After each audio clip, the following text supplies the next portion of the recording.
بسم اللہ الرحمن الرحیم۔ محترم سامعین کرام، السلام علیکم ورحمۃ اللہ وبرکاتہ۔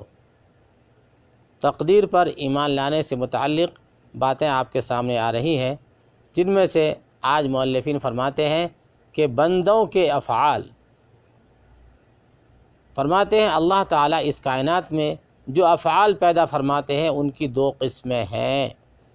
نمبر ایک، اللہ تعالیٰ اپنے مخلوقات میں جو اپنے افعال جاری فرماتے ہیں ان میں کسی کو کسی قسم کی مشیت و اختیار حاصل نہیں،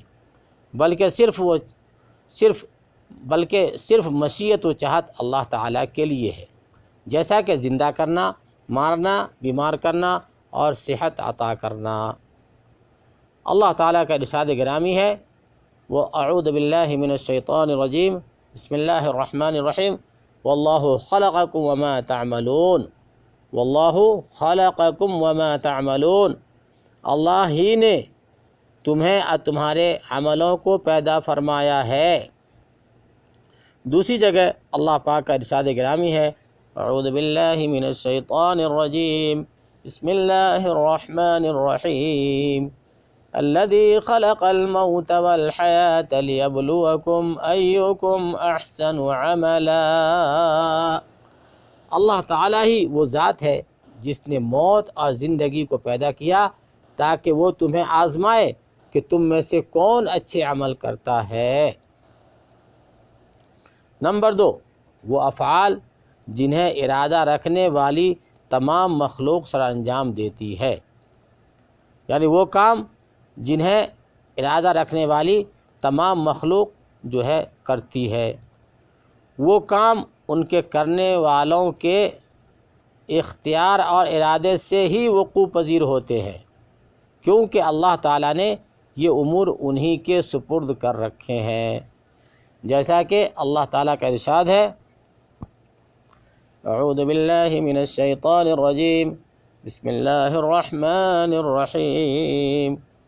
لمن شاء منکم ان یستقیم، کہ اس کے لیے جو تم میں سے سیدھی راہ پر چلنا چاہے، اس کے لیے جو تم میں سے سیدھی راہ پر چلنا چاہے۔ نیز اللہ تعالیٰ کا ارشاد ہے، اعوذ باللہ من الشیطان الرجیم بسم اللہ الرحمن الرحیم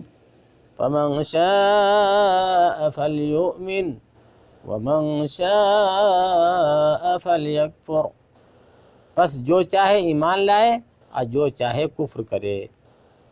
وہ لوگ اچھا کام کرنے پر تعریف کیے جاتے ہیں اور برے کام کرنے پر مذمت کیے جاتے ہیں، اور اللہ تعالیٰ صرف ایسے معاملے پر ہی سرزنش فرمائیں گے جس میں انسان کو اختیار حاصل ہے، جیسا کہ اللہ تعالیٰ کا ارشاد ہے، اعوذ باللہ من الشیطان الرجیم بسم اللہ الرحمن الرحیم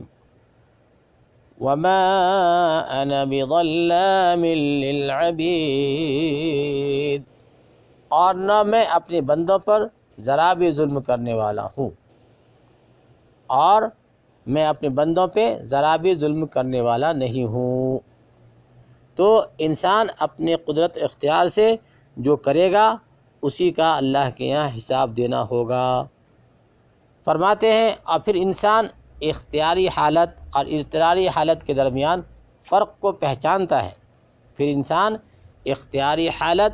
اور اضطراری حالت یعنی مجبوری، اضطراری مطلب مجبوری کی حالت میں فرق کو پہچانتا ہے۔ کبھی تو وہ سیڑھی کے ذریعے چھت سے اپنے اختیار سے اترتا ہے، سیڑھی کے ذریعے اپنی مرضی سے اترتا ہے اور اپنی طاقت سے اختیار سے، اور کبھی کوئی اسے چھت سے گرا دیتا ہے، چنانچہ پہلا عمل اختیاری ہے، دوسرا اجباری و زبردستی والا ہے کہ اپنی مرضی خوشی سے کوئی بھی آدمی چھت پہ چڑھتا ہے یا چھت سے اترتا ہے، اور اگر اس پہ کسی نے زبردستی کیا اور اس کو گرا دیا تو یہ اس کو اضطراری اور زبردستی والا عمل کہتے ہیں۔ تو اللہ تعالیٰ نے ہمیں جو قدرت اور جو اختیار دیا ہے اسی کے حساب سے اللہ تعالیٰ حساب لے گا، اور جس چیز پہ ہم کو قدرت نہیں ہے، جو کام ہم نہیں کر سکتے، اس پر اللہ تعالیٰ حساب نہیں لیں گے، کیونکہ اللہ فرماتے ہیں لا یکلف اللہ نفسا الا وسعها، اللہ تعالیٰ نے ہمیں آپ کو مکلف کیا ہے ہماری طاقت کے بقدر، جو چیز ہماری طاقت سے باہر ہے اس کے بارے میں اللہ تعالیٰ ہم سے حساب نہیں لیں گے۔ اللہ سے دعا ہے کہ اللہ تعالیٰ ہم سب کو عمل کی توفیق نصیب فرمائے۔ وآخر دعوانا ان الحمد للہ رب العالمین۔